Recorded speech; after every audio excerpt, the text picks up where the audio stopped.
Hai, Assalamualaikum. Apa kabar? Semoga selalu dalam keadaan sehat dan juga bahagia ya. Di video kali ini akan dijelaskan sedikit sinopsis untuk Senin, tanggal 6 Januari 2025. Namun sebelum itu, buat teman-teman yang baru bergabung, jangan lupa like, subscribe, dan nyalakan tombol loncengnya agar tak ketinggalan video terbaru selanjutnya. Terima kasih banyak buat teman-teman yang sudah subscribe dan like video ini. Semoga teman-teman semua selalu diberikan kesehatan dan rezeki yang melimpah. Di ruang keluarga, Nando duduk di antara Pak Rahmat dan Bu Heni. Tatapannya kosong, namun wajahnya jelas memancarkan kegelisahan yang tak bisa disembunyikannya. Hati dan pikirannya terus dihantui oleh bayang-bayang Saleha, yang hingga kini belum juga ditemukan. Keheningan dipecahkan oleh pertanyaan Pak Rahmat, yang dengan nada lembut namun penuh kekhawatiran. Bertanya tentang perkembangan pencarian. Bu Heni hanya menatap Nando dengan tatapan penuh kasih, menunggu jawaban dari putra semata wayangnya.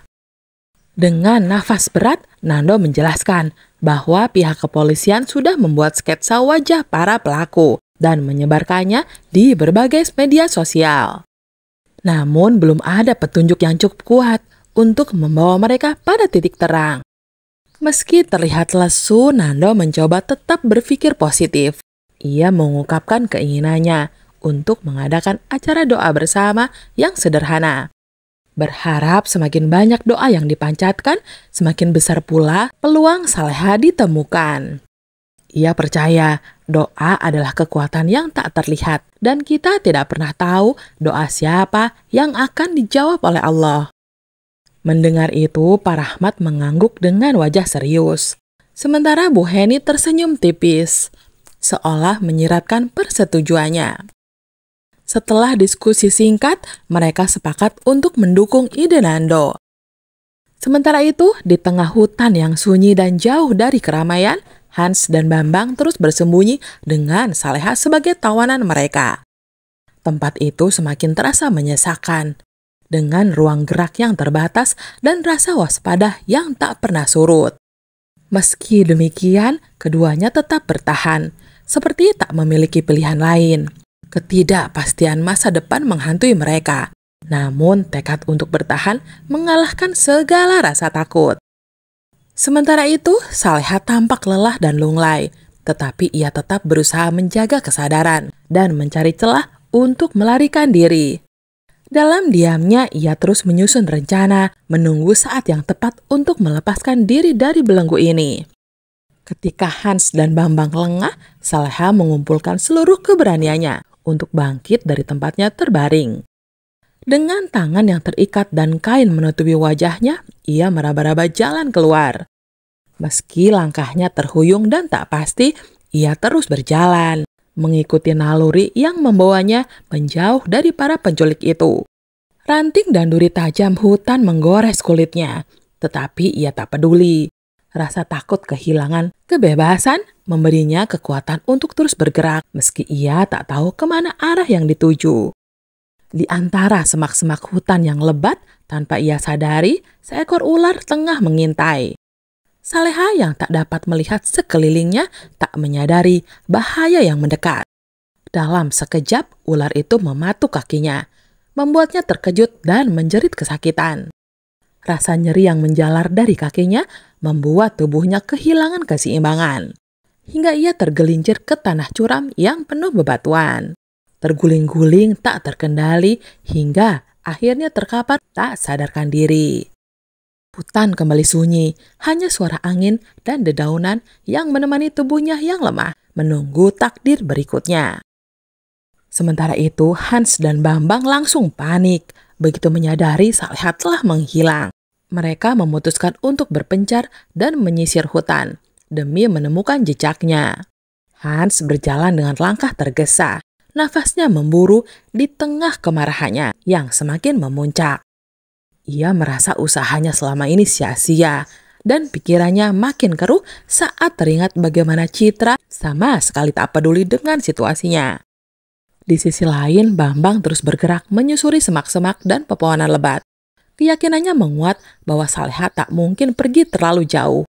Dengan mata yang awas dan tubuh yang tegang, ia bertekad menemukan wanita itu sebelum keadaan semakin rumit. Di tempat berbeda, Intan dengan tekad kuat terus mengikuti kemanapun Dani pergi, termasuk ke kantor suaminya itu. Meski Dani menganggapnya sebagai bentuk perhatian, Intan menyimpan kecurigaan terhadap hubungan Dani dengan Flora. Sepanjang waktu di kantor, Intan diam-diam mengawasi tanpa membuat Dani merasa risih. Ia menunggu celah mencari bukti untuk memastikan bahwa apa yang ia rasakan selama ini bukan hanya prasangka belaka.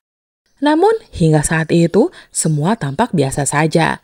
Dani pun mencoba membuat suasana lebih santai dengan mengajak Intan pergi ke suatu tempat agar istrinya merasa lebih nyaman.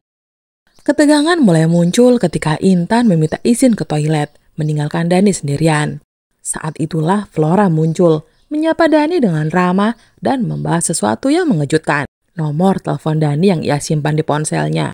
Dani terkejut, merasa tak pernah memberikan nomor tersebut. Sementara Flora juga bingung, bertanya-tanya siapa yang telah berpura-pura menjadi Dani selama ini.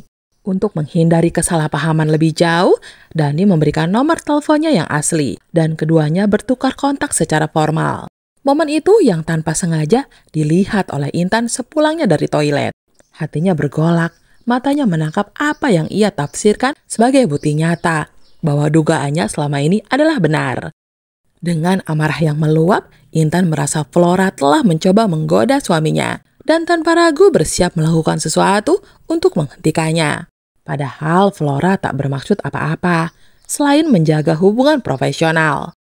Dani yang berada di tengah situasi itu merasa serba salah. Ia bingung menghadapi sikap istrinya yang terlalu cemburu. Sementara Flora juga tampak tak nyaman dengan kesalahpahaman yang terjadi. Di tempat berbeda, Zahwa yang berpura-pura menjadi teman baik, Saras diam-diam menyusun rencana jahat untuk menjatuhkannya. Dengan sikap ramah yang penuh kepalsuan, Zahwa mengajak Saras pergi ke sebuah mall untuk membeli parfum, seolah ingin menghabiskan waktu bersama. Sesampainya di toko parfum, Zahwa mulai menjalankan niat buruknya. Saat Saras sibuk memilih koleksi parfum yang dipajang, Zahwa secara diam-diam memasukkan salah satu botol parfum ke dalam tas Saras, memastikan tak ada yang memperhatikan tindakannya. Tak lama setelah itu, staf toko menemukan bahwa sebuah parfum hilang dan menganggap Saras sebagai pencurinya. Saras langsung dibawa ke ruang security, di mana ia diinterogasi dengan tegas, meskipun ia bersikeras bahwa ia tidak tahu apa-apa. Sementara Zahwa yang menyaksikan semua itu tampak tersenyum puas, melihat Saras terperangkap dalam rencana liciknya. Namun Zahwa lupa bahwa setiap sudut toko diawasi CCTV. Bukti dari rekaman kamera akhirnya akan membongkar kejahatan Zahwa dan membersihkan nama Saras dari tuduhan tak berdasar. Rencana Zahwa mungkin berhasil untuk sesaat, tapi kebenaran tak pernah bisa disembunyikan lama.